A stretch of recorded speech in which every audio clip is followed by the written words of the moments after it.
As if dealing with a pandemic isn't enough. Now we are dealing with this, Claire McCaskill, and there's no complicated explanation that needs to be made here as people are looking at who they want to vote for president of the United States. And so much of that always is, who do you trust in times of crisis? You cannot get a much more stark contrast.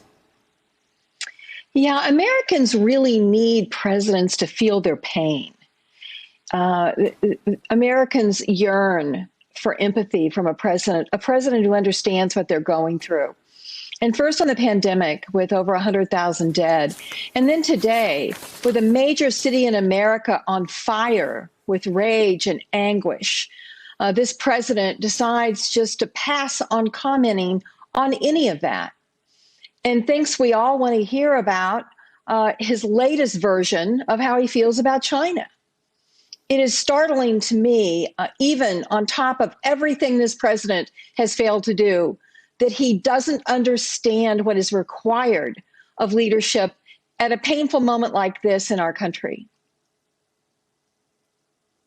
And the kinds of things, Michael, that he said in that tweet, I mean, the governor, who clearly didn't even want to have to talk about that, but said quite simply something that's very obvious. He said, you know, in a moment that's so volatile, anything that adds fuel to the fire just shouldn't be.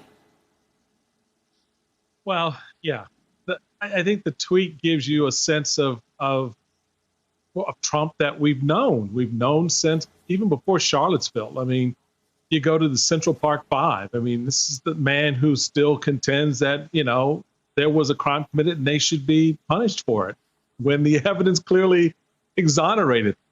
So I don't know how we otherwise try to rationalize this. It is what it is. And I think to Claire's point, the country has to ask itself a lot of hard questions. I mean, this stain on the very soul of this country has been there since its founding, since 1619. And we have been grappling with this. And the reality of it is we grapple, but we don't confront. We grapple, but we don't really internalize it and have it an understanding of that it really is a reflection of us. And to your point, yes, we have looked to presidents as we did with Bush at 9/11 in calming fears and ugliness around Muslims, as we look to President Obama during his time in office with Trayvon Martin and other killings of young Black men, trying to contextualize this so that we could begin as Americans to understand it and speak honestly about it. But that's not happening now. And it's going to be left to us and maybe a leader like a Joe Biden, if he's elected, to help us kind of navigate this. But at the end, it's going to have to start with us. There is a part I want to ask you, particularly a part of that tweet, Claire. He said, "We will assume control, but when the looting starts, the shooting starts." And when he was asked about that, which, by the way, was something that was said by the Miami police chief during racial unrest in 1967, to which he at the time added, "We don't mind being accused of police brutality," which reminds you a little bit of when Donald Trump, I think, went in front of officers in Long Island and, you know, said, when you put your hand on somebody, on a suspect's head to put him in a car, you know, maybe you take the hand away. He felt like he had to issue a clarification today. Maybe you can understand what this clarification is. He says looting leads to shooting, and that's why a man was shot and killed in Minneapolis. I don't want this to happen, and that's what the expression put out last night means. It was spoken as a fact, not a statement. Should I even ask you how to? I don't even know. I mean, I have no words. This is, you know, word salad. That is his specialty, where he makes not much sense. And it's funny, Chris, I was thinking that same thing, and I didn't realize it was in front of an audience of police officers. I thought it was at one of his rallies.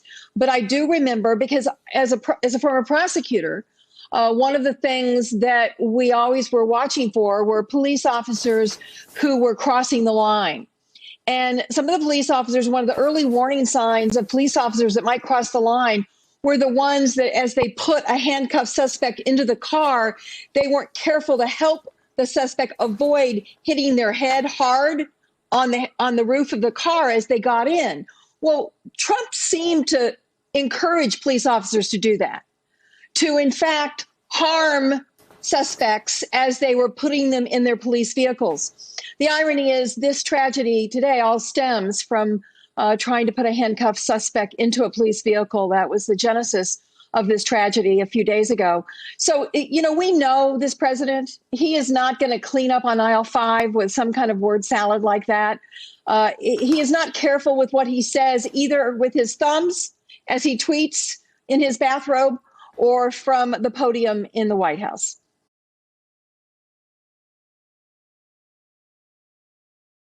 Hey there, I'm Chris Hayes from MSNBC. Thanks for watching MSNBC on YouTube. If you want to keep up to date with the videos we're putting out, you can click subscribe just below me or click over on this list to see lots of other great videos.